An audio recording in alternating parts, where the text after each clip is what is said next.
কি রে ভাই, তুই এরকম ভাবে কাঁদছিস, তুই এরকম ভাবে মন খারাপ করে দাঁড়িয়ে আছিস, কি সমস্যা হয়েছে আমাকে খুলে বল। উইদাউট এনি হেজিটেশন তুই আমাকে বলতে পারিস, বল কি হয়েছে।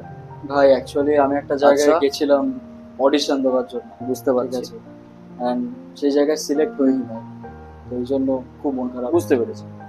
ইটস অ্যাবসলিউটলি ফাইন ভাই, তোকে এত মাথায় হেডেক, এত চিন্তা করার কিচ্ছু হয়নি। লাইফ অনেক বড় ভাই, তোকে এত চিন্তা করার কিচ্ছু হয়নি।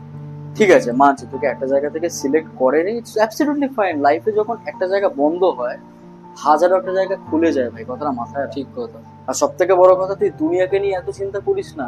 দেখ ভাই, তুই লাইফে আজকে ভালো কর খারাপ কর, ইট ডাজেন্ট ম্যাটার। তুই ভালো করলেও লোক তোর পেছনে খারাপ বলবে, খারাপ করলে তো আরো খারাপ বলবে, এটা মানুষের নিয়ম। ঠিক তো মানুষকে ভেবে এত চিন্তা কর কিচ্ছু হয়। লাইফে এগিয়ে যা, অনেস্ট থাক, নিজের কাজটাকে ভালোবাস, নিজের বেস্টটুকু দে, এইটা ম্যাটার করে। বাদ বাকি উপরওয়ালা আছে, সে অবভিয়াসলি দেখছে।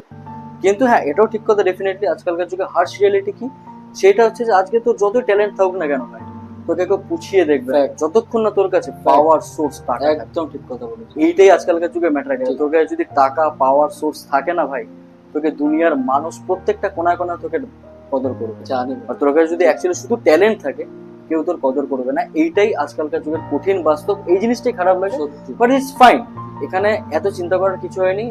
ডেফিনেটলি তোকে খাটতে হবে, নিজের বেস্টটুকু দিতে হবে, একদম। কাজ করে দিতে হবে। এত মন খারাপ করার কিচ্ছু হয়নি, লাইফে খুশি থাকা। থ্যাংক ইউ এটাই সো চেষ্টা মাচ কর। ভাই।